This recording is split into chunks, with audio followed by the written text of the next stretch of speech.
இரட்சகர் இயேசு கிறிஸ்துவின் நாமத்தில் உங்கள் அனைவருக்கும் என்னுடைய அன்பின் வாழ்த்துக்கள். லெந்தென்னும் இந்த சிறப்பான காலங்களிலே பரிசுத்த வாரத்தின் நிகழ்ச்சிகளை நாம் தியானித்து கொண்டிருக்கிறோம். கிறிஸ்துவின் மரணத்திற்கு முன்பு நடந்த சில முக்கியமான நிகழ்வுகளை இந்த பரிசுத்த வாரம் நினைவு கூறுகிறது. அதை திருச்சபை தன்னுடைய ஒழுங்கில் வைத்திருக்கிறது.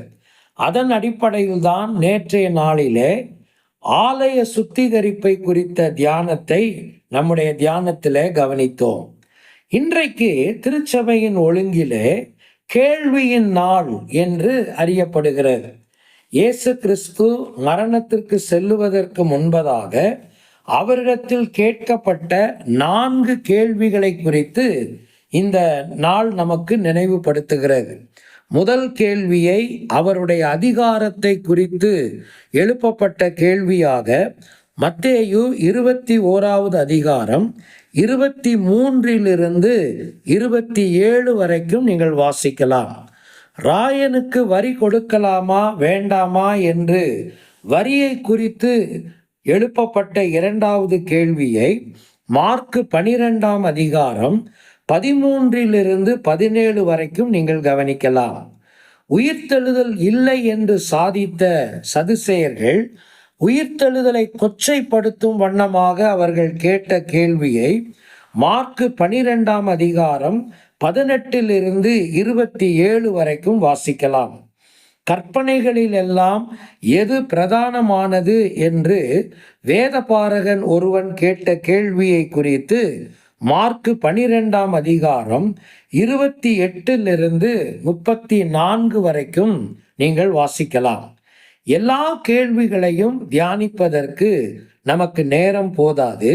கடைசி கேள்வியை மாத்திரம் நாம் இன்றைக்கு தியானிப்போம்.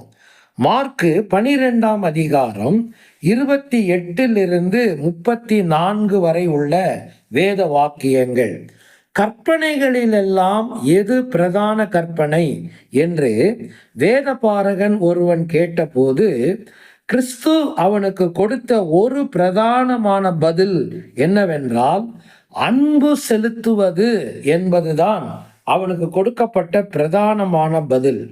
ஆனால் அந்த அன்பு செலுத்துவதிலே 2 மையங்கள் இருப்பதை ஆண்டவர் மிக தெளிவாக அந்த மனிதனுக்கு உணர்த்தினார்.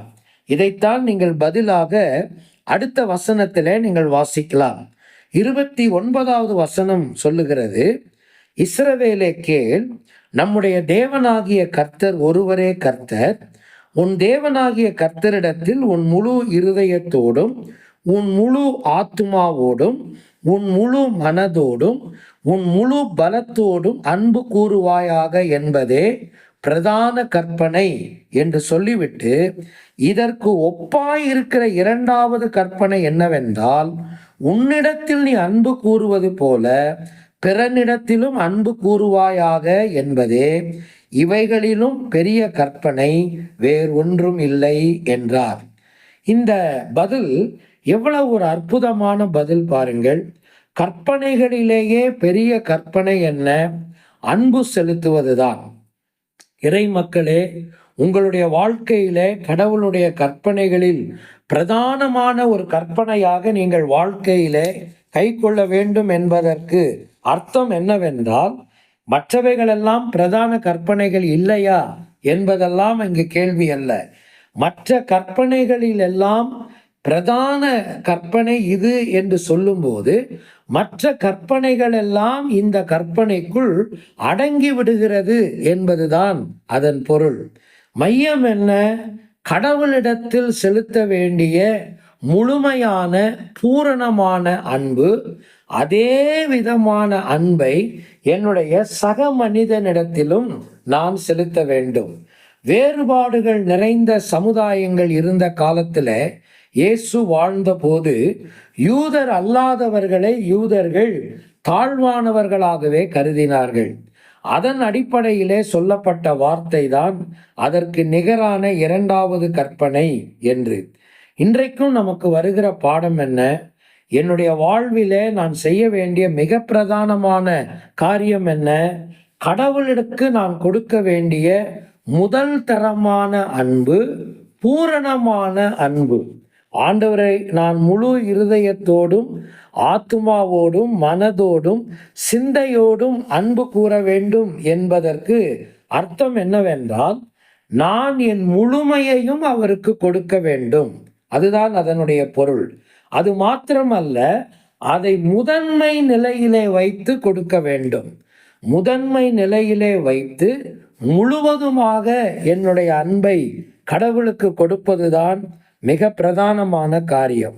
அதே போல் ஒரு அன்பை என் சக மனிதனிடத்திலும் நான் செலுத்த வேண்டும். கடவுளிடத்தில் மாத்திரம் நான் அன்பு செலுத்துவேன், மனிதர்கள் எனக்கு பொருட்டல்ல என்று சொல்லுகிறவர்கள் முதலாவது கற்பனையை மீறுகிறார்கள். மனிதர்களிடத்தில் அன்பு செலுத்தினாலே போதுமானது, அது கடவுளிடத்தில் அன்பு செலுத்துவதற்கு சமானமானது என்று சொல்லுகிறவர்கள் வசனத்தை சரியாக புரியவில்லை என்பதுதான் பொருள். கடவுளிடத்திலே செலுத்த வேண்டிய அன்பும் மனிதரிடத்திலே செலுத்த வேண்டிய அன்பும் திருமறையின் அடிப்படையிலே புரிந்து கொள்ளப்பட வேண்டும். என்னுடைய முதல் அன்பு கடவுளுக்கும் என்னுடைய இரண்டாவது அன்பு மனிதனுக்கும் செலுத்தப்பட வேண்டும். ஆனால் அன்பின் தரம் கடவுள் விரும்புகிற வண்ணமாக இருக்க வேண்டும் என்பதுதான் இந்த கேள்விக்கான பதிலாகும்.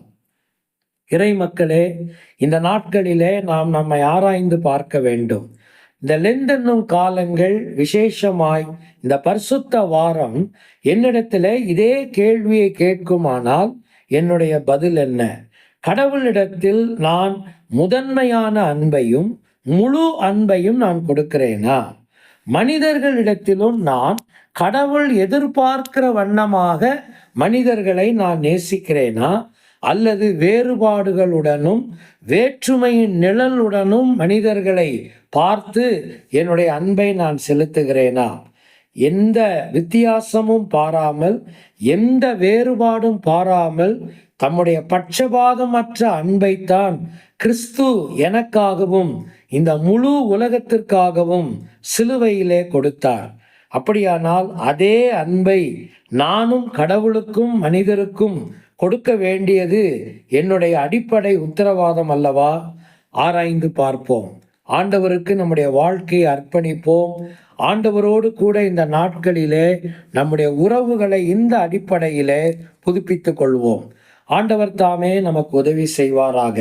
பிரார்த்தனை செய்வோம்.